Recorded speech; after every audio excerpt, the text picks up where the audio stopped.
Good evening, everybody, and welcome along to ORL Tier 2, and this is round number 3 here at a very soggy, actually, Red Bull Ring in Austria for the Austrian Grand Prix in Spielberg. My name is Jess, and joining me tonight as Black Panther is racing is Jacob. How you doing? I'm doing very, very well, thank you, Jess. And I'm probably doing a little bit better than some of these drivers who might have noticed the conditions and a few hearts may have sunk out there. It is very, very wet indeed, although they are all going around on intermediate tyres for the time being. Yeah, exactly. And obviously last week's race winner was Bastek. He's not racing tonight, and replacing him is Burl, as he's, I think, going on another lap, I assume.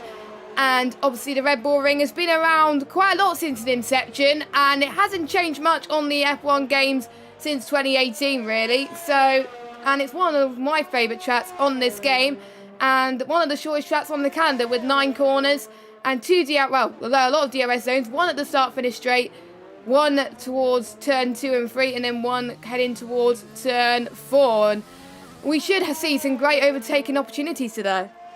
Yeah, absolutely, especially if it dries up for the race itself. I'm yet to know whether it's actually going to be a wet race or not, but if it is, then that might hinder some of the overtaking opportunities, but I'm sure these guys will find a way regardless. It's looking incredibly close at the top of the standings in qualifying at the moment. I'd expect to see these times come down a bit, although the rain is still coming down pretty hard. So it might be the case that if the rain keeps coming down as we're seeing now, that actually we might see the best lap time set early in the qualifying session rather than towards the end, if it leans more towards extreme wet conditions as the heavens continue to open. But at the moment, it is Zones, who is actually the top driver in the championship, who is actually present today, currently sitting 4th in the championship. But the top 3, I believe, are all not actually in attendance today. So Zones has a major opportunity to make up some ground in the championship. However, Danny Orr in the Ferrari going 3/10 quicker all of a sudden, so he's found a lap out of somewhere. Yeah, exactly. And Danny obviously needs to make up some ground. He started, he finished P8 in Italy, and in Brazil we finished P6 as well. So both races he actually scored some points. So he can climb up just a little bit if he gets a good result today in pole position. And for some of these guys, the wets are sometimes a lot better than the dries. That's what I found on this game. I tend to do a lot better in the full wets than the dries. Quite shocked to see a lot of people on the intermediate tyres, because usually on the F1 2019 game, the F1 2018 game, wet conditions like this, resembles heavy wet tyres, but obviously on this game it's a lot more difficult, so they on the intermediate conditions. It's a lot harder, but we'll see if the conditions get any better or if it gets worse. But the hopes of me getting a close qualifying is probably not going to happen today, but we'll see.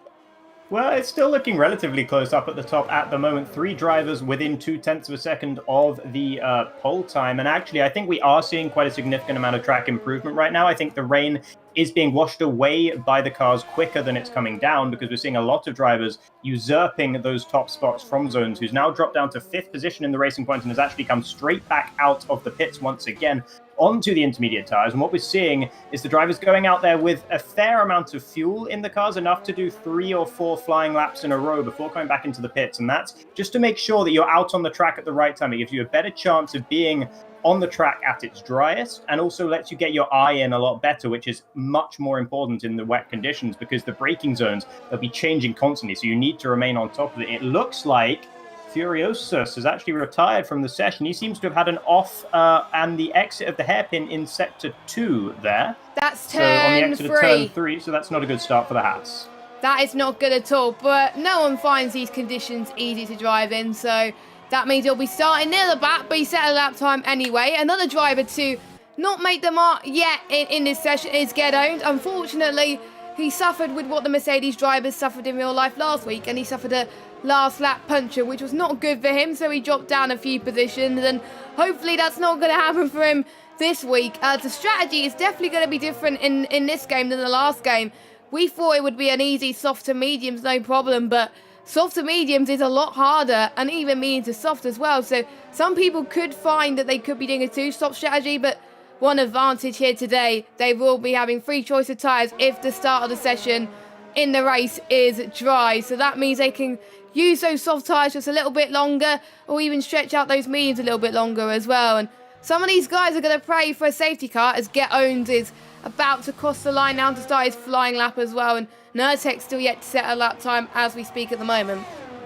Yeah, Get-owned, of course, the home driver, so to speak, the only Austrian driver in the field, I do believe, in the Mercedes, has had a relatively modest start to the season, only sitting on 8 points in the championship thus far, placing him in 10th, as he starts his first flying lap of the session now, heading up towards turn 3, braking a little bit before the 100-meter board. Probably could have braked just a little bit later than that, though he did go a little bit deep into the hairpin itself. Very tentative on the exit, but keeping the car nicely under control in that Mercedes, down towards what is probably the hardest part of the circuit in the wet, and that's turn 4 here. Really tricky braking zone, but he gets it turned in nicely. Running a little bit too wide on the exit. That leaning on the outside curb there will actually hinder your traction just a little bit going into the rest of Sector 2, but I don't think that will have hurt him all that much. It's looking like a fairly okay lap here, but I don't think it's exactly going to set the world alight as he heads into Sector 3. And in fact, he has invalidated that one, I think, by running wide through turn 7.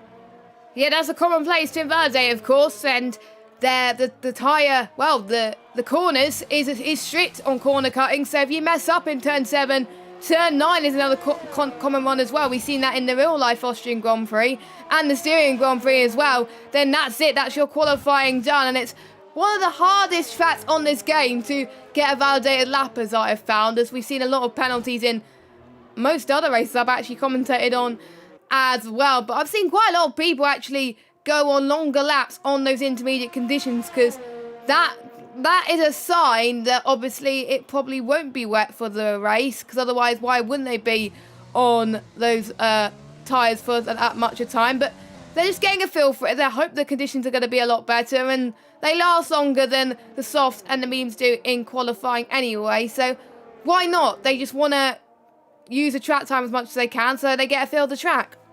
Yeah, absolutely. And I think you can make such a difference lap to lap that if you get the opportunity, rather than setting 3 or 4 flying laps, if you come in and change tyres all the time, if you just set multiple flying laps on the same set of tyres where there's not much tyre drop off on the intermediate tyres anyway, you end up giving yourself, at least 7 or 8 chances at a flying lap across the whole session. And when mistakes are so prevalent in the wet, and when the driver can make so much more of a difference in the wet, I think having those extra opportunities at setting a flying lap is really beneficial and can make a huge difference. At the moment, Zones sitting at the top, still in the racing point, having reclaimed that top spot. Danny Orr came close to knocking him off in the Ferrari, but didn't quite manage to get right up there. He is once again coming to the end of another lap here in the Ferrari, is the Spaniard, but he's actually heading straight back into the pits to go for another set of tyres, having invalidated his lap somewhere around. Jonathan doing a good job to be up in 3rd position at the moment in that Renault. He's not had a very good start to the season. I believe he's retired from the first 2 races. So he's going to look to just keep his nose clean here. But actually, it's a lot easier to do when you start up at the front. So this is a good start from him in qualifying. Yep, he had some really good battles in Brazil, but unfortunately he made a few mistakes and he had to retire from the race in Brazil, of course. So I'm seeing he's probably going to forget his troubles he did in the first 2 races and carry on focusing on the rest of the season. Because obviously it's a very long season ahead. It's not going to be on Sundays as someone's binned it, am I right? Yeah, that's Mr. Anchor out of the final corner into the wall. He's kept all the wheels on the car, which is a bit of a godsend for him because that could have gone very nasty indeed. However, he has lost some of his front wing, so he needs to try and get back to the pit sharpish. However, he's having to sit well off of the racing line for a long time to let all the other drivers through, finally turning the car around. And because of where he's done it, he's got a whole lap to go around before he can get back into the pits. So this will harm him and just get his nerves jangling towards the end of the session, which was, until that point, going quite well for him up in 4th position. Yeah, not too bad for him, but Mr. Anchor, I've seen Mr. Consistent for quite a bit, actually, so let's see what he can do as he goes into the pits pretty soon, too. I think he just missed the pit lane as well.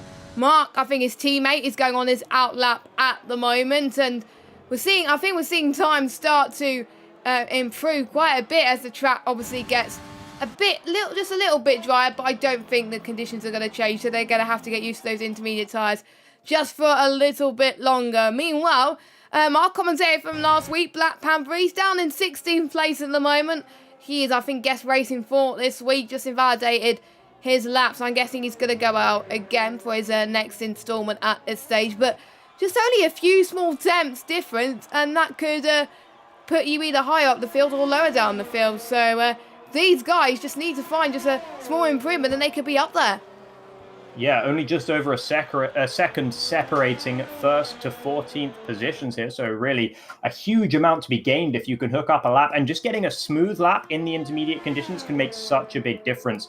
And that's what we saw Zvetkov just do in the AlphaTauri to go up to the top of the standings. And no one looking to put him away from that at the moment. Zones is out there on another outlap. This will probably be his final set of tires he's going to go out on. So he's probably fueled that up for a couple of laps at least, given that there's still 3.5 minutes remaining in the session, and the lap times around here are not very long. Even in the intermediate conditions, this is still one of the shortest lap times on the calendar at a 1:11, currently being the provisional pole time, 1:11.5 that is. Warren in the lead of the two Haas is the only one remaining, just going across the line, not improving though. Sitting in 5th position at the moment is the stand-in for the Haas team, and that's pretty good stuff from him so far this session. He is very quick on this game, I must say. Obviously, he is a driver that I've seen on the PS4 side, and he's moved to the PC for this game, and we expect high things from him, really. I'm glad he's making a statement in this ORL League, even if it's just for tonight anyway. And I think he wants to be in the F1 Esports Series one day, and he's definitely in a good spot to potentially get the podium, even the win here. But he's still got some time to find, and I know he's going to find some. And hopefully he does better than what the Haas has done in real life in qualifying, but I think he should be able to do that.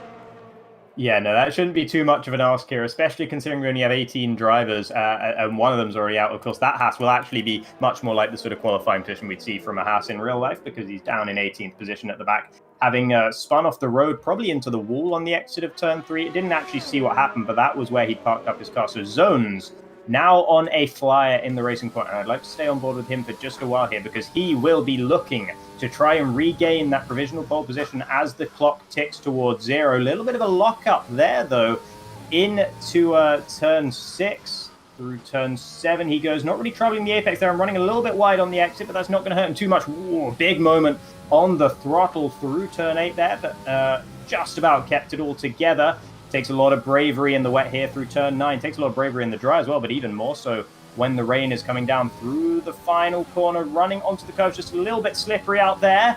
And as a result, not able to displace Zvetkov at the top, getting close, but 0.03 of a second away.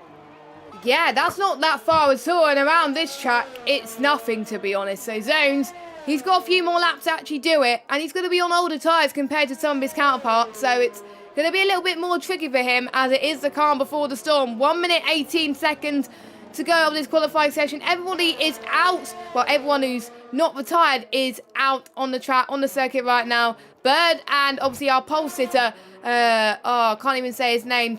I'm probably going to let you say it. But the AlphaTauri anyway, I almost called him Toro Rosso, is going to start his final lap on the circuit. He only has one more chance to do it. And maybe he can find just a little bit more attempts to fully secure this pole position. But he's under less pressure at the moment. But if he makes a mistake, then Zones could find a little bit more time. And he's got a little bit of traffic in front of him as well. Let's hope he makes it in time for Zones to set a final lap. Yeah, quite a lot of traffic around the track at the moment. A few drivers running uncomfortably close together, but because the time is really ticking down now, they can't really help it. So that's going to be a little bit of a hindrance for some of these guys out here at the moment. Zvetkov got really deep on the brakes there, had to go all the way to first gear and locked up heavily into turn 3. I don't think this is going to be a lap from the AlphaTauri to reconfirm his pole position, so he might be a little bit vulnerable to the likes of Zones, who did manage to get round just in time to start setting another lap time. Andy also in the McLaren up towards the top at the moment on a lap that's within the bounds. He's just about a 10th down on where he wants to be at the moment, and he's got to find a couple of tenths to get up there to the very top. But he's the sort of driver, along with Zones as well, someone who really wants to be able to capitalize on the absence of the likes of Bastek and Steve and Muller as well, of course, from this particular race. Who's that going across the line? It's Gelbervan going across the line at the moment, only good enough for 15th. Syke and Ulash also have completed their final lap this session. Andy now coming around the final corner here as Zvetkov does improve, going up to a 1:11.4. Wow. That sets a new benchmark for these guys to try and follow. Andy not able to get to it, and what is Zones doing? Zones is going through the next set of corners now in Sector 2. I didn't see what his Sector 2 split time was, and now he's going through Sector 3. He's going to have a yellow flag, though, so that's going to cost him huge time. He may have to lift just a little bit, so that might mean Zvetkov could be pole position. We'll have to find out right now as he comes towards the final corner. He's invalidated in on turn 10. A very common place to invalidate, and that's his qualifying done. And the AlphaTauri is in pole position unless Zoran could do any fairly better. He's got to find quite a few attempts to actually get on the front row. And Danny's improving in the Ferrari. He's coming across the line now. Where's it going to be? I don't know. The suspense. 7th. Okay, so he didn't improve after all. It looked like he was improving a whole lot, but he must have messed it up in the final sector. But that will be the pole position for Zvetkov, and that's a bit of a surprise up there at the top in the AlphaTauri. Good job from the Russian. Yeah, it is. Brilliant stuff as well. I mean, it's nice to see a different person on pole. So he's 600 better than Mark in second, who improved from Zones, actually. Zones only P3 as well. The gap between first and, I think, first and 16th, 1 second. So that's crazy. So we've got Anker, then Andy, Jonathan, Danny, Dylan, Soron, Zyke, and then Ulas. And then we got Get Owned, The Bird, Black Panther, Gelberband, Ludwig, Zertex, and then obviously Furious not setting a competitive lap time in 18th, obviously retiring early on in the session, only getting 1 lap. So I pray to the heavens that it's going to be a dry race, because obviously they get free choice of tyres, and they'll make our life a hell of a lot easier. We'll have to wait and see. And it's nice and sunny here in Austria. Probably a bit hot as well, just like our rooms at the moment. Oh, yeah, tell me about it. But yeah, no, that won't be such an issue for the drivers. If it's a little bit too hot, I mean, tyre heating can be an issue around here, but I don't think it's going to make too much of a difference for them. Being able to start on not only a free choice of tyres at the start of the race, but also a fresh set of tyres, not a tyre that's been through a whole cycle, an out lap, a qualifying lap, and then an in lap, can make a big difference as well, because the extra wear that you get from one full flying lap on the tyres, especially if it's the soft compound, can really actually hinder your strategy and really hamstring you when it comes to the race. So the fact that they're all going to be on absolutely fresh tyres could make a big difference. Yeah, definitely, which means they can go on for absolutely longer as well, as the session is counting down, and we're about to get started with the race, of course, and find out who is going to start on which tyre, which makes the strategy a little bit more open for these guys as well. So obviously we've got the AlphaTauri on pole. Let me just get the tyres up. Oh, interesting. We've got a lot of people. I thought a lot more people will be on softs, actually. We've got everybody except Andy, Bird, and Panther on the mediums. Those 3 are on the soft compounder tyres. And I say that was a brave move, but to be honest, they have the option on going to start obviously conservative at the first stint, and then towards the end, that's where they can really push. But there is a danger that your tyres will start to wear out. But maybe they've got a setup that is geared to tyre wear a little bit more. Maybe they could make their mediums last for a little bit longer. Mediums, I think, can last about lap 19, 20, well, 22 or 23 laps, and then they'll have to go on to the soft tyres. But even then, tyres will get up to 70% wear, so they could be on the cusp of getting a puncher if they don't manage it correctly. And they're going to find it a lot tricky, obviously, in the first opening laps when they're going to be battling with people on like-minded tyres. And I think for the likes of Jonathan and Anker, they're going to have Andy right at their heels, because obviously Andy will probably try to get past both of them. Yeah, interesting to see 0 drivers going for the hard tyres at the start of the race. Medium's very much the flavour of the day. I think Andy is going to be looking around saying, guys, what, hello? When he realises that he's the only one in the top 10 starting on the soft tyres, and that could be a great thing for Andy. Going opposite to the whole rest of the field can mean that you pull off a master stroke, but it can also mean that there's a reason that everyone else has gone onto the medium tyres and that you might get a little bit caught out. So we'll be able to see just in a moment whether he will be able to make it work from 5th, but he'll definitely be one to watch. But as of course, will Zvetkov starting at the very front of the grid. Last week we saw the pole sitter spin and then he went back up into 4th place. Will the pole sitter fare any better today and take the victory from lights to flag? We'll have to find out as the 5 red lights are coming on your screen now. We've got the AlphaTauri on the left, no, on the right, Red Bull on the left, and we're underway here in Austria, and it's a pretty decent start from our pole sitter as they all head towards turn 1. And Nicky Lauda curve, the racing point of Zones, has almost dropped it down to 3rd, but he's got back momentum into 3rd place as he's under pressure from Anker heading towards the king of turn 2 into turn 3 as they all go up the hill right now. No major issues from all the drivers so far, keeping it very, very clean, which is great to see. But I think we've seen a few people go off in the background. No, they're not just people dropping positions, but it is the Svechkov in pole, Mart in second, zoned in third, and we got Jonathan trying to go for a move on the left-hand side towards Anker, but I think Anker got that move nicely done and defended, and he stays P4 for now. Yeah, Zone's trying to go around the outside of turn 7 with Mark, or turn 6, I should say. That's not going to work around here. And now Anker getting pretty close up to the back of them as well. Can the Red Bulls pull the wool over Zones' eyes? Zones actually was a little bit sluggish off the line in the racing point. Lucky not to lose positions on the opening lap. A lot of action going on down towards the bottom of the field at the moment, but right up at the front, it's Svetkov leading the way pretty comfortably from Mark. Svetkov not challenged over the course of the opening lap, but now here comes Andy up the inside of Mr. Anker, and he's ahead of him before he even gets to the braking zone. That's the difference that the soft tyres will make in the opening few laps, and this is where Andy needs to make hay while the sun is shining, while his tyres are in better condition than those around him here. And once again, going into turn 3, it's Mark and Zones side by side. Zones really does have the pace over the Red Bull in the opening stint of this race thus far, but he's not quite able to get past him. Oh no, Zones! Oh no, sorry, a bit of a lag moment there. He went well off track for me for a second there, but he's actually just trying to go around the outside of Mark through turn 4. He is probably going to have to back out of this one in the end. No, he keeps his foot in with the inside for turn 6. He'll be able to push the Red Bull out wide this time, as the Red Bull did to him last lap, and that will mean the position is his. Brilliant stuff from Zones. He looked so committed there as well, but Mark gave it a wall as well. Someone's gone off, actually. I don't know who that was. I think that was Mercedes or Zorn. Yes, it is. He has binned it by, I think it looks like turn 7 and 8, and he's out of the session.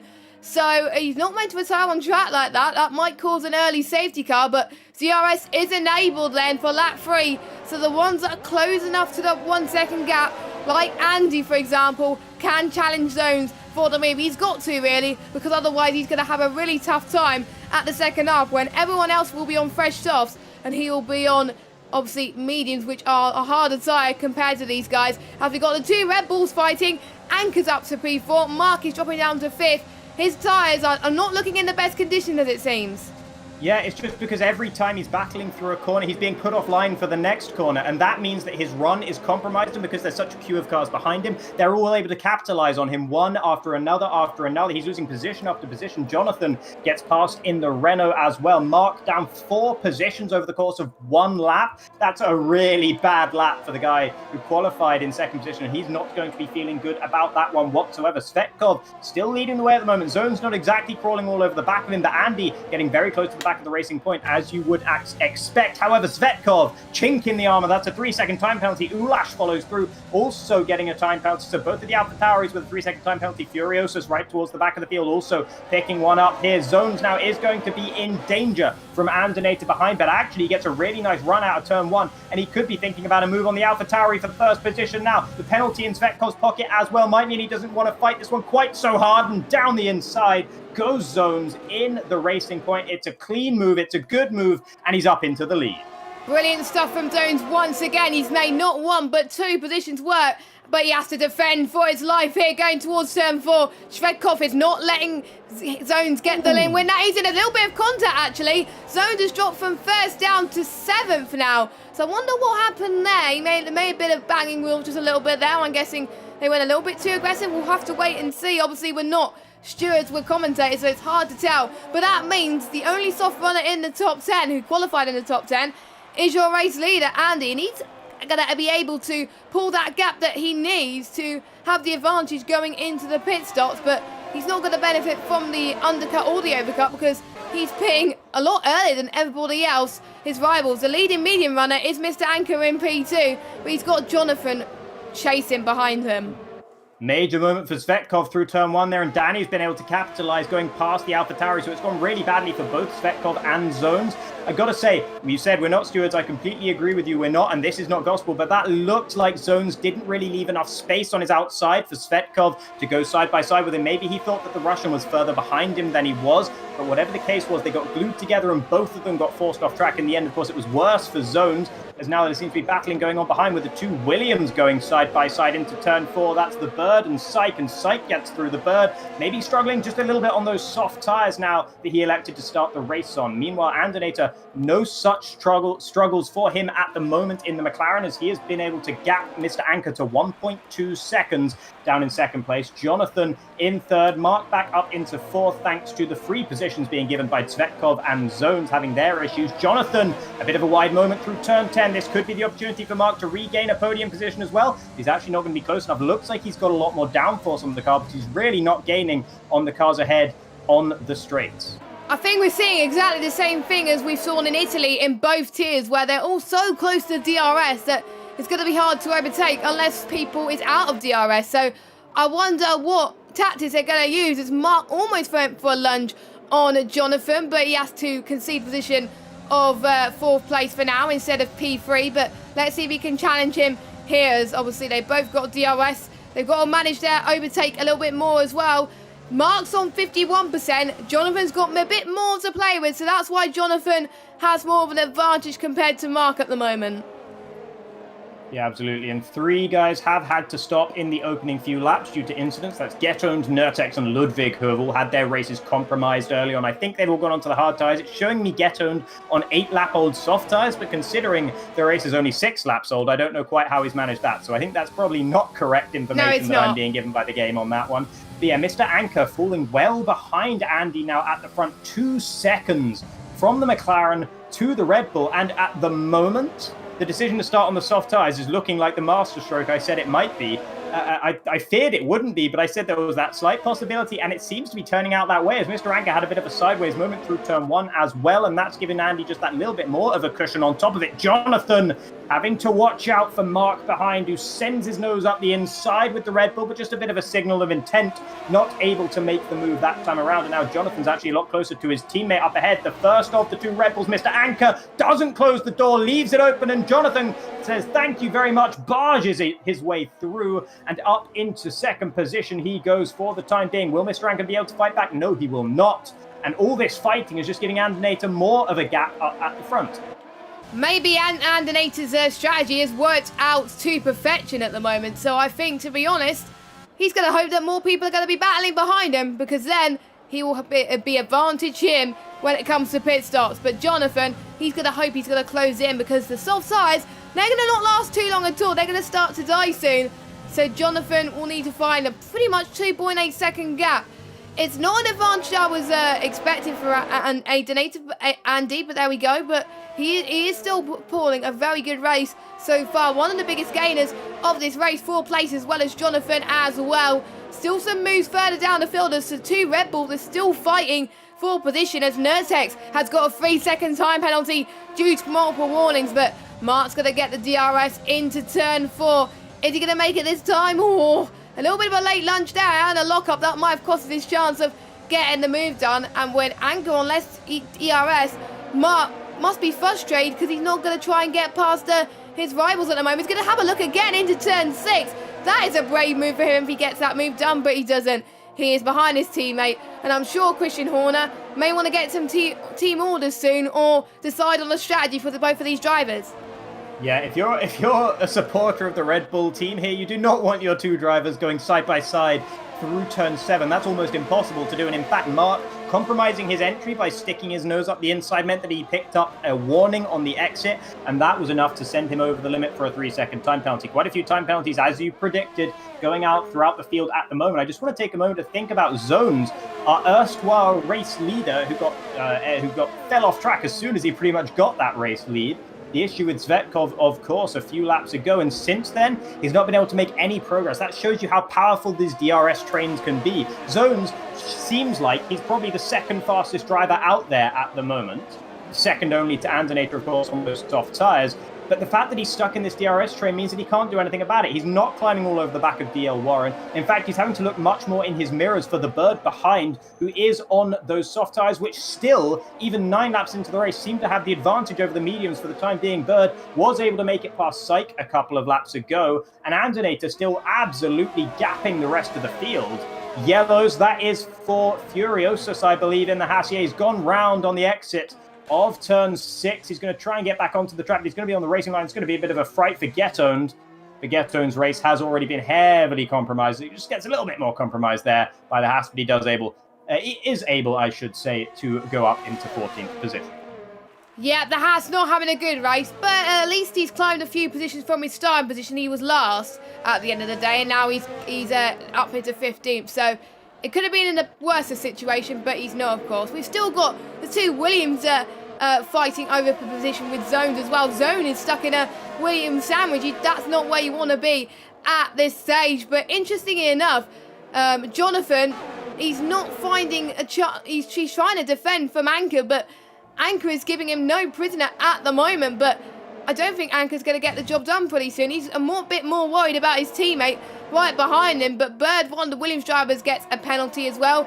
Our pole sitter is not able to get past Danny either. So I think it's just going to be like this until we get to the next round of pit stops, potentially. Yeah, the Bird just had a major moment in that Williams straight after picking up the 3-second time penalty. Maybe that distracted him a little bit, but he almost completely lost it on the exit of turn 7 through turn 8 and had to really collect the car up. Thankfully, he was able to do so without going into the gravel, and he's been able to continue in 8th position. He has overtaken Zones, and Zones' pace seems to be falling off a bit of a cliff right now. The Bird, of course, on those soft tyres helping out, but Zones is falling well away from the back of him and from the back of DL Warren and Svetkov up ahead. So actually, if there's ever going to be a break in this DRS train, at the moment it seems like it's going to be between the Bird and Zones, which is not what we would have expected to say with the sort of pace that Zones was showing both in qualifying and then at the very beginning of this race. Meanwhile, the gap keeps growing up at the front, and in Andinator in that McLaren, 4.3 seconds. It's starting to stabilize at around that mark, which might tell us that the tires are starting to go off just a little bit, and maybe the mediums are coming into their own. But of course, the fact that Jonathan's driving in his mirrors the whole time means that he can hardly concentrate on being able to catch up with Andy up ahead. The Bird picking up another 3-second time penalty in a matter of 1 lap. So that's not good news to the Williams. He really needs to get his head under control. I'm sure he's getting a little bit heated in the cockpit right now. Yeah, it must be. And in a few laps' time, that is when the pit window will open for these soft runners to go into the pit, of course. Is there another soft runner? I think there is. I think Black Panther. Yeah, Black Panther's the only one that pitted on the softs. That's still yet to go. And obviously Bird as well. And I think it was Syke, but obviously he pitted quite early on, obviously, due to some issues. But he's staying there in 10th, which is pretty decent for him as well. So a little bit of a lag spike from Anchor there. Not quite entirely sure what happened. It may be my internet. I'm not entirely sure, but we'll see. I think someone just joined the lobby, so I think that was a bit of a lobby-wide lag spike moment there. So I think everyone's been able to handle it just about okay. Doesn't seem like anyone's had any issues with that person joining the lobby. Mark almost losing it on the curb through turn 6 there. It's getting really edgy for some of these drivers. A lot of major moments, a lot of opposite lock going on out there. And they're really not having it easy, even though we're in the dry conditions at what is one of the simpler tracks on the calendar. These guys are pushing so much to the limit that they're really struggling to hold on to their cars through certain corners. And a lot of people will be struggling with tyre heating at this point, no doubt, unless, of course, they've taken the pressures out of their tyres, which can work wonders in this game because tyre heating has become a major issue in F1 2020, and it can be such a limiter on performance if your tyres get out of the window. Get owned with a 3-second time penalty, but he's down in 14th anyway, so I don't think he'll be too worried about that. We've seen a few people actually spinning around this track already, and that's going to make your tyres so hot, and especially the rears as well. I found that in Silverstone the other day. If you spin too much, then that's pretty much your race done and dusted, and you will have to pit early. It's like F1 2018 where they made the tyre temperatures a little bit more difficult. It's those levels as well. Whereas in F1 2019, you don't have to worry about it too much. You can push quite a bit more, but with F1 2020, you have to be a little bit more conservative. Jonathan has had a really major issue here, and now there's a bit of carbon fibre going flying. I didn't see whose car that came off of, but oh no, Jonathan into the side of Mr. Anchor and into the wall. He's lost all of his front wing. The car is still running. He will be able to return to the track if he wants to. He seems to just be sitting off to the side of the road, though. I don't think we're going to be seeing the Renault driver continuing with the race. He just seemed to have maybe an oversteer moment and steer into the side of Mr. Anchor as we now have a virtual safety car here. Mark up into second, Mr. Anchor down to third, and the race is put on pause while the Renault gets cleared away. Indeed, and quite a few people have actually took advantage of that VSC. We got Ulaz in 10th place. He's pitting onto the hard compounder tyres, so he's doing a mediums to hard strategy, which I think we'll get into the end. I guess he wants to play conservative role as well. Black Panther and Jonathan in the pits. Obviously, Jonathan had damage, so of course he had to, and Jonathan has retired from the session, so unfortunately he will be taking no further part. That is a whopping 3rd DNF in a row. Yeah, and you could see, I mean, the fact that Jonathan, there was no movement in that cockpit after he crashed. I think he'd put the control of the wheel, whatever it was, he'd put it down, and he was just thinking, you know what, I'm done. And I kudos to him for keeping his head, getting back to the pits before retiring. That is, of course, what you should do, as the virtual safety car is now ending. So we'll move back up into the battle for second position, which is such a gargantuan battle in this race so far. Zvetkov actually very close to the back of Danny in the Ferrari, who we haven't talked about much, actually, this Spaniard in the Ferrari. But he's been having a really solid race thus far, just to be up there near the top of the points. Zone's pretty close to the back of Bird, and Bird's struggling on those soft tyres on the restart here. Zone's trying to go all the way around the outside into turn one. Will shut the door on the Williams driver and move up into 7th position. That's more like it from the Racing Point. That's more like what we thought we would see from the Polish driver, who has a chance to move his way up towards the top of the standings here. And he really doesn't need to be fighting for 7th position. He needs to be taking as much advantage as he can, exactly what Andy is doing in the McLaren.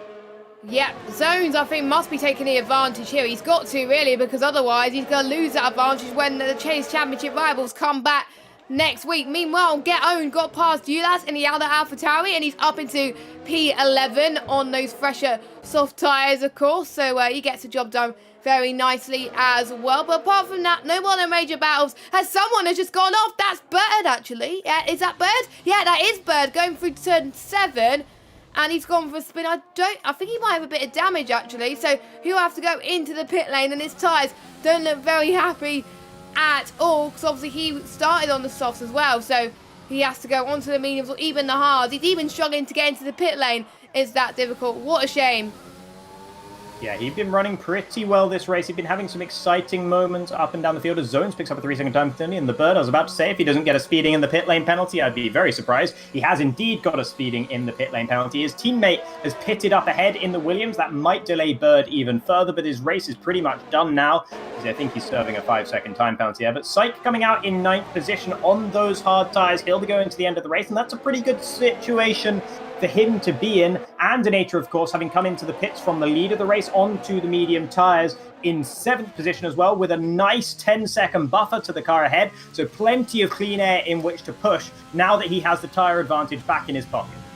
Yeah, the pit stop is around about, I think it's about 22 seconds. So he's definitely at the buffer at the moment with the McLaren. Gelbervan as well may do his best to try and hold the guys up down behind as well. Maybe they may have a bit of team orders there to try and help each other out. Obviously, some of these guys, they know each other quite a lot, so that'll be the huge benefit if you can communicate with your team in this race. As we got another time penalty with Svedkov, as we have someone that's gone off again. We got a safety car. Who calls that safety car? That was Furiosus, I believe, in the Haas. I think he spun somewhere through turn 4. He was stationary on the track there for a while, and he has lost some of his front wing. So yeah, I'm pretty sure it was the Haas of DMR Furiosus, who has not had a happy race so far, the Estonian. Yeah, not good whatsoever. But at least he can go into the pits now if he wants to and get a fresh set of tyres if his tyres are not good. But that's good for the likes of people who haven't made a pit stop yet. As we got the likes of from Mark all the way down to Zones. And then we've got Gelberband as well. Could they take advantage of a free pit stop and go on the hards potentially until the end? Because that could definitely make it to the end. Or will they take the gamble, stay out, wait until the cut-off point after the safety car, and then go on the softs? That's 2 strategies to think about at this stage. I won't be surprised if we see some people go into the pits and go on those hard tyres, which is what Mark is doing right now. But I wonder if he's going to go on the softs, but it will be a bit too early to go on the softs, so we'll see what these guys do. Danny's also in the pits as well, as Anker's been held up actually by his teammate.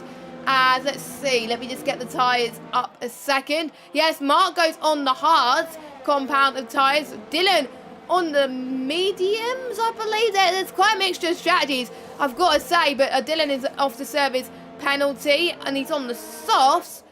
Yeah, we got all 3 tyres used. I'm shocked to see more people going on the softs. Are they doing a bit of 2-stop strategy? I don't know. I thought people would go onto the hards, because they'll definitely make it to the end there. Yeah, the softs looked really good for a long time on Andy's car at the start of the race. I think the softs maybe can... well, it's a lot of laps, actually. It's a big risk that these guys are taking. And the safety car came out at just the moment where you wouldn't be sure, where you think maybe you can make the softs last, but you know the sensible decision is the hards. But if you take the hard tires, you're gifting the race win to Andonator, right? He's going to make it to the end on those mediums pretty much fine. And he's going to be on softer tires for you the whole time. And I think there's only going to be the very last few laps of the race where the hard tires will be better than Andonator's mediums, if that. So to go onto the hard tires is to say, I'm not going to get any better than second position in this race. And that is what the likes of Svetkov, Mr. Anker, and Warren have all refused to do. Is they've decided actually what they're going to do is they're going to take the risk, they're going to go for the win, and if their tires blow up, if they have to take a second pit stop, then so be it, but at least they tried. And that's a nice mentality to have, and it's nice to see the indecision amongst the field as well. Not everyone doing the same thing always makes for a more fascinating race, and this safety car could hardly have come out at a better time for Andy, who will be leading the way on what is almost entirely fresh medium tires, completely eviscerating the 10-second gap that he had to those guys up ahead. Although, of course, when they came into the pits, they were going to be a long way behind him. So it's hard to tell actually whether that's benefited him, but I think he's going to come out on top of this just because the likes of Mark, Danny, and Zones behind him are on those hard tires.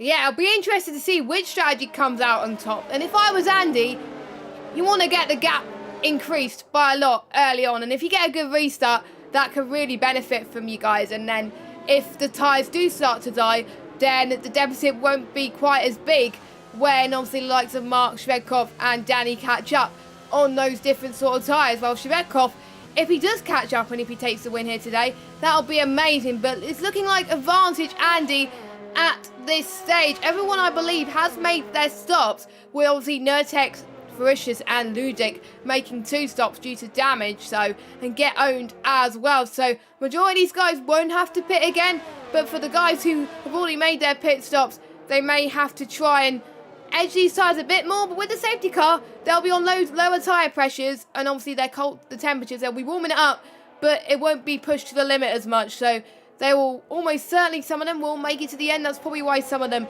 have gone for the gamble strategy today. But we've only got about 17 laps to go, and the safety car is in this lap. Safety car going to be in this lap. Watch Andonator on the restart in the McLaren. He actually almost had a moment there as he was trying to warm up his rear tyres. Almost going to span out there. He's really slowing them up, and now he goes. So out of the final corner goes Andonator. Mark not able to live with him at all. Great restart from Andonator there. Svetkov not close to the back of Mark either, so it doesn't look like anyone's going to get the jump on anyone else until you get back down to the likes of Ulash, who is going to be falling prey to Mr. Anker in that Red Bull, the sister teammate, of course, flying up into 7th position on those soft tyres. Yep, indeed. Quite not major problems in this restart. I think everyone keeping it clean as usual, but I think a lot of people will be taking risk in turn 3, just like the Haas of Dylan is into P8. He does it very nicely there, nicely controlled, as Ludwig has retired from the session, and I do believe that's turn 3, or it might be his car just give up, but he's not meant to do that. But there we go.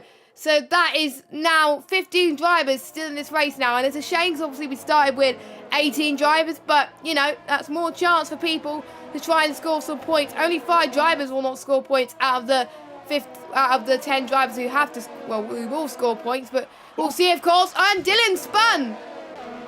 Yeah, it's that turn 7 again. Everyone is having so much trouble with turn 7 here. It's always been a tricky one, but in F1 2020 it's become that much more difficult in the traction zone there, and you're really seeing it this race as a lot of people are having trouble with it. Meanwhile, Mr. Anker up in the 6th position. He's got past the Williams of Syke well before the braking zone, and he'll be able to move up into 6th and start chasing down Zones up ahead. Of course, he's on those soft tyres, so he really needs to make them pay as quickly as he can. Meanwhile, Svetkov, speaking of making them pay, up the inside of Mark in the sister Red Bull, and into 2nd position he goes on his soft tyres, and now Andonator's going to be sweating just a little bit because the car behind him all of a sudden is on the soft tyres rather than the hards. Yeah, I think he's starting to get a little bit worried, but he knows that those tyres may not make it to the end, so he's trying to make it as comfortable as he can, really.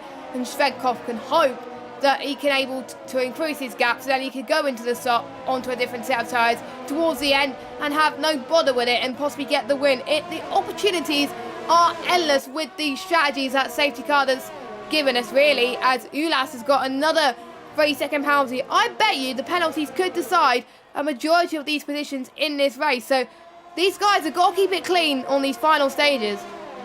Yeah, and that's a lot of these drivers have penalties. As you mentioned, it's going to make a huge difference at the end of this race. So we're going to have to be very careful as Mr. Anker goes flying past zones into turn one so much later on the brakes, as he's able to do on those soft tyres for the time being. The guys on the hards really are just easy meat for the guys on the softs for the time being. Svetkov getting closer and closer to Andernator up in front as well. At a certain point in this race, towards the end of the race, the medium tyres will come to Andernator and Svetkov's softs will become very edgy, if not completely unusable and punctured as Svetkov, wow, four-wheel drift into turn 4. Not the fastest way to take it, but probably the most stylish, as Mr. Anker once again taking no prisoners and taking no time at all to get past Danny. And yeah, he's just absolutely blasting his way back up through the field after being held in the pit stop, having to be stuck behind Mark 313 due to being a position behind him when the safety car came out. The Bird picking up another 3-second time penalty. But yeah, I've completely lost track of the vast majority of the time penalties, so I'm going to go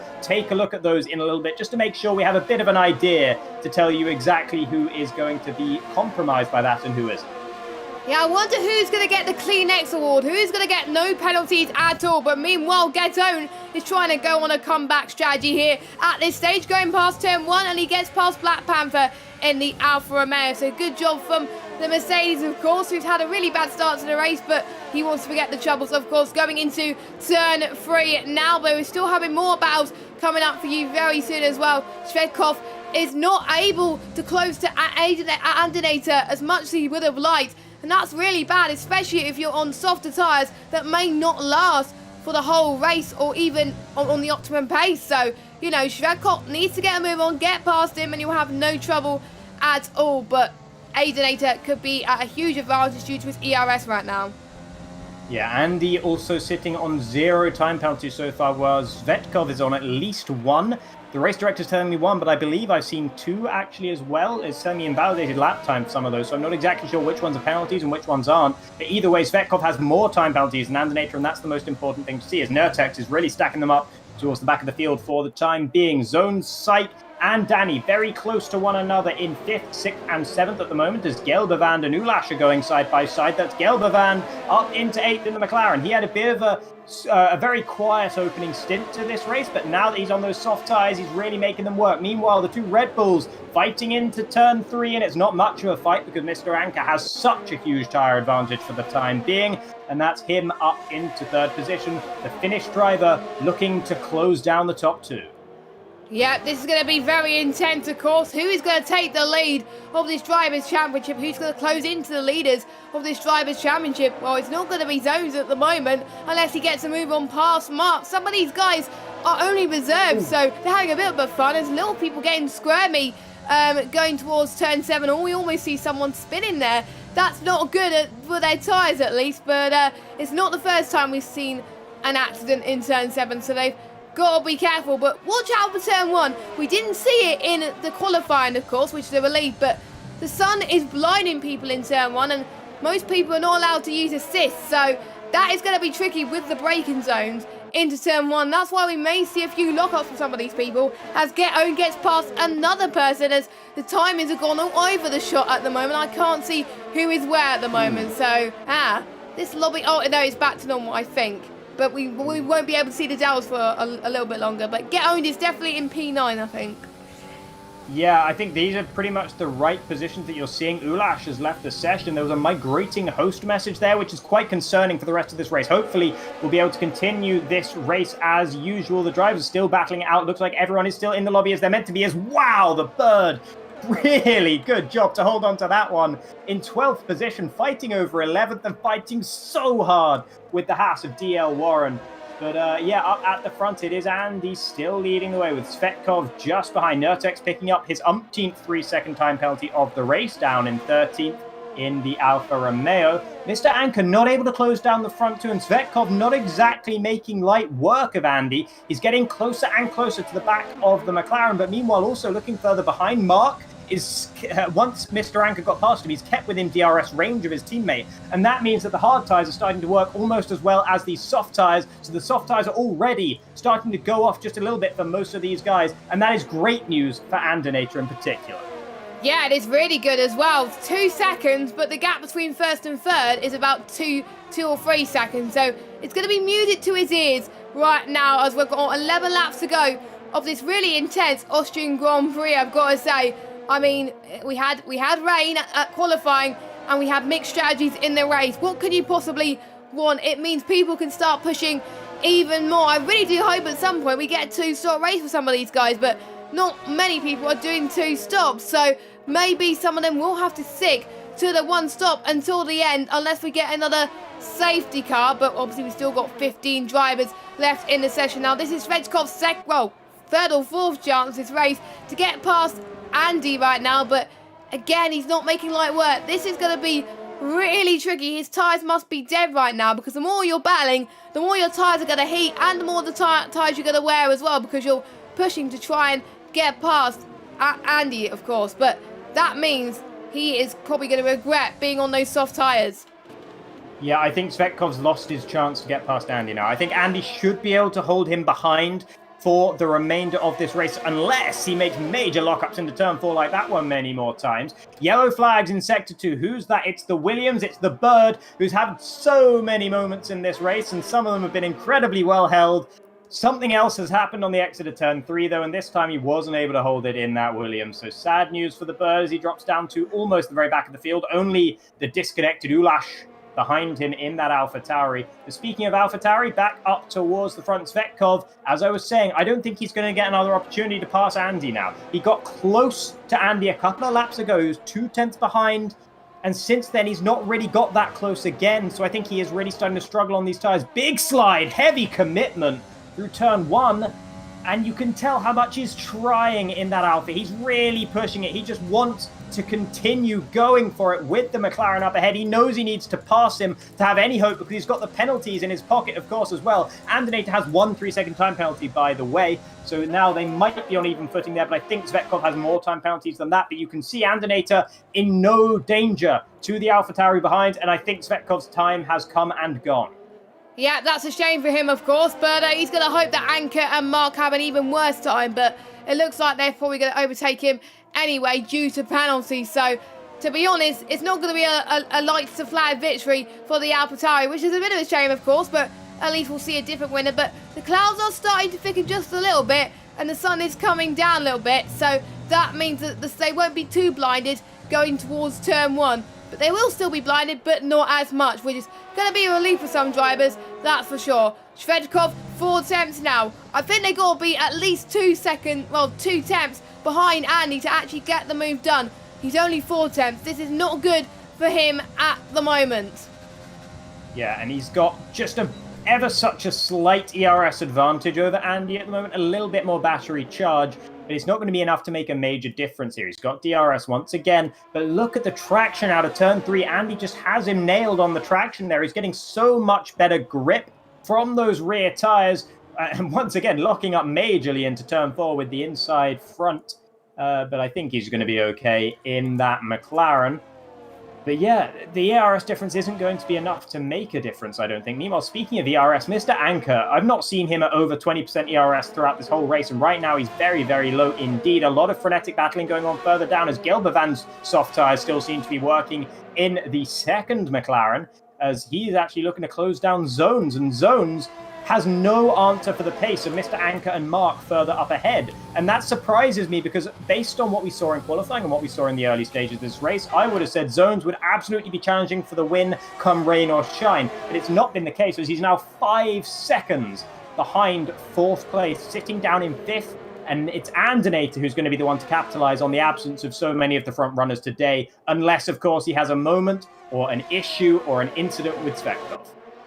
Exactly, 6 more laps to go. It's a shame that Zones has not come back the way you would have liked, but we got the 2 Red Bulls ding-dong battling for position, and this time Mark gets past Mr. Anker. A little bit of a lock-up from both of them. This is the battle we like to see with team rivalry. We've seen Mercedes versus Mercedes before, and we're going to see Red Bull versus Red Bull. Let's hope that we won't get a debrief after the race where they talk about what happened, what went wrong. Hopefully they're going to talk about what went right at the end of the day, because they could be ahead of Shvedkov in P2.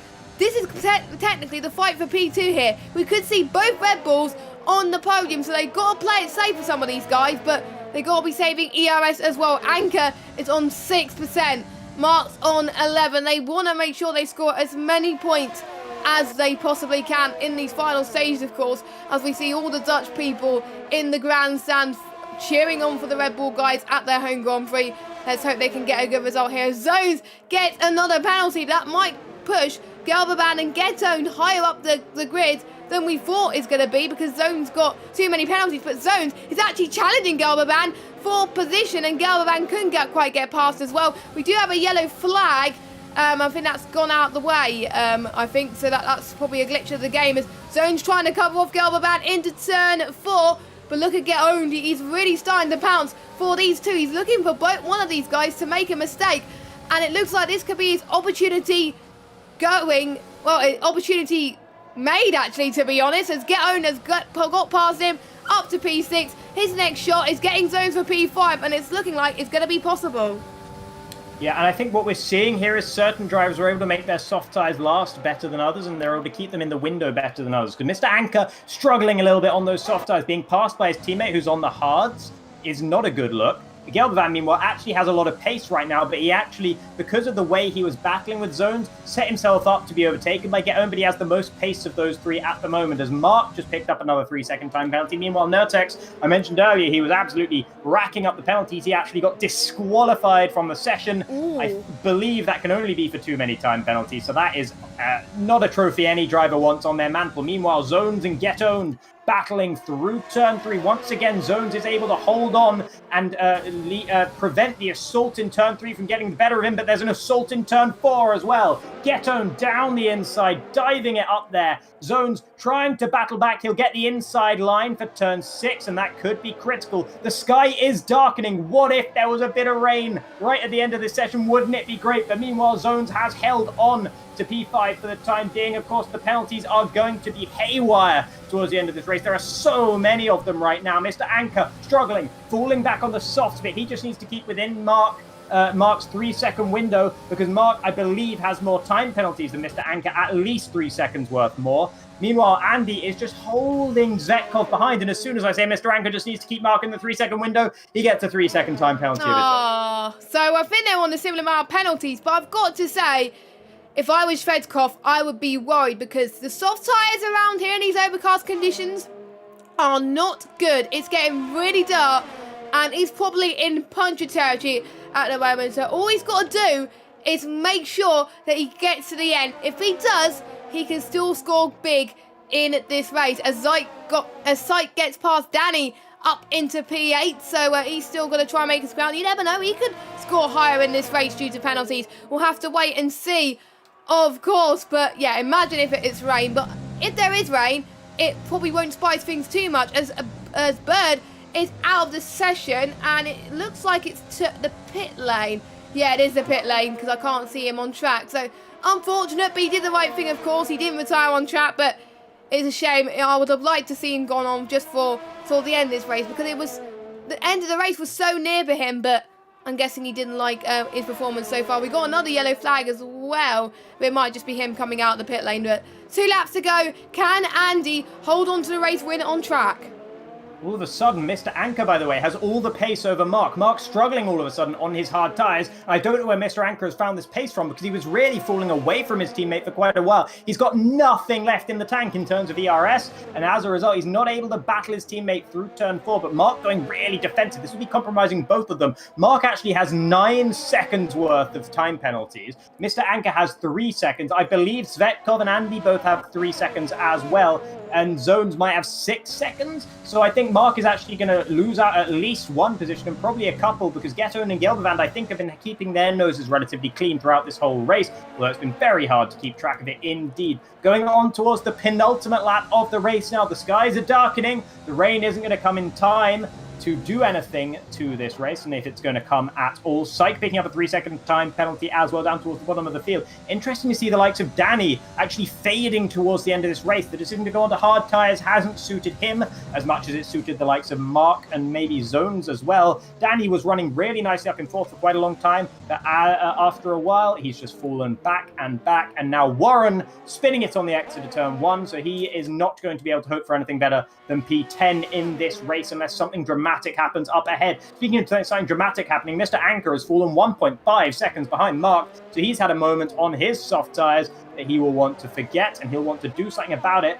And but because Mark has so many time penalties, I don't think that's going to make too much of a difference to Mr. Anchor's finishing position.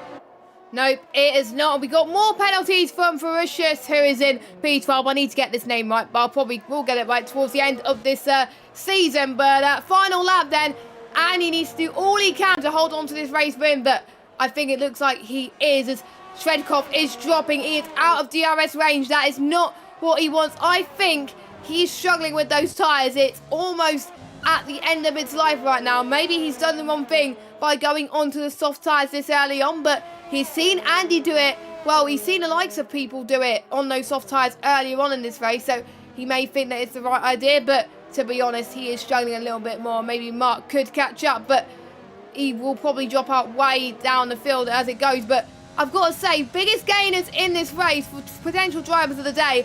Andy obviously gained 4 places. Get Owned gained 6, even though he struggled at the start of this race. He's gone up a huge comeback, and he's battling with Zones right now going into turn 4. No contact, please, and Get Owned gets another position up into P5. That is not what Zones want coming to the end of this race, but Get Owned is definitely going to be happy with that. But anyway, we're going to ride on board with Andy at the moment as he comes across the line. He has done all he can. He's so relieved he's got those tyres to the end, and he takes the checker flag. He wins in Austria with Shredkov in P2, but will he stay there? Mark comes across the line in 3rd. Will he stay there too? We got a huge battle for potential podium here as well. Anchor gets P3. Shredkov stays P2. Get Owned gets all the way up into 4th place after what happened earlier.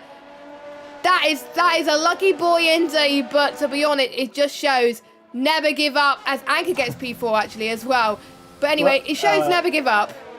Yeah, I think Anchor actually is up into P3. I think Get Owned is P4 because it's showing me Black Panther at the top of the standings. And while he had an okay race down there towards the back end of the points, or maybe just outside of the points, I don't think it was quite a race-winning performance. So I'm not sure that that's correct information. So Andy coming home in 1st position in the McLaren. What a drive from him. You were mentioning driver of the day. For me, I think Andy is probably the right choice for driver of the day. A lot of people gain more positions, but that Andy started towards the front.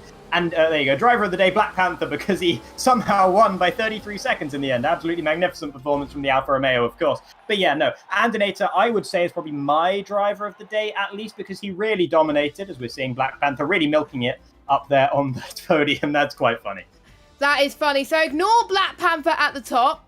We're going to say that Andy takes the win, with Shredkov in 2nd. Mr. Anchor gets 3rd. Get Owned in 4th. And we got Mark in 5th. Gelbaban 6th. I think that's what it is. And then we got Zones in 7th. Oh, yeah, because Gelbaban had less penalties than Zones. So we got Zone 7. Syke in 8th place. We got Danny in 9th.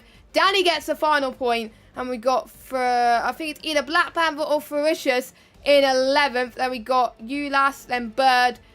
And then we got your retirements of Bird, Nurtex, Ludwig, Jonathan, and Zorn, who didn't even make it past a few laps, which is a shame. He didn't make any stops, and Jonathan didn't have a good race either. But that's been the end of the Austrian Grand Prix, and what a good race it was.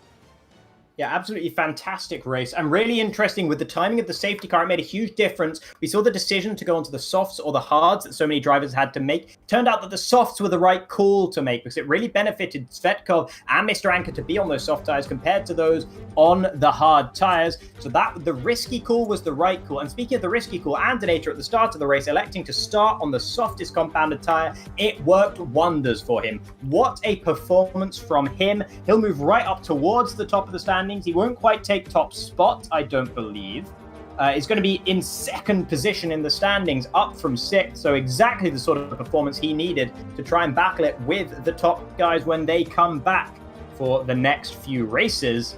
But he didn't have it all his own way. He had to keep Zvetkov behind. He had to make his way up to the front, having qualified in 5th position, I do believe. But really, really great performance, and kudos to him.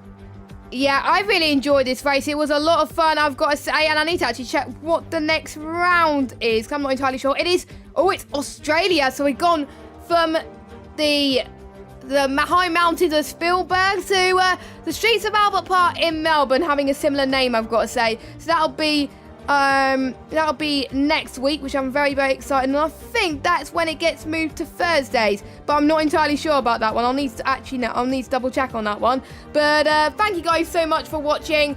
And thank you to Jacob for being in the commentary box with me. It was much better than being on my own. No problem, no problem. Thank you for having me. And we will see you next time for the Australian Grand Prix for Tier 2. Have a good evening and goodbye.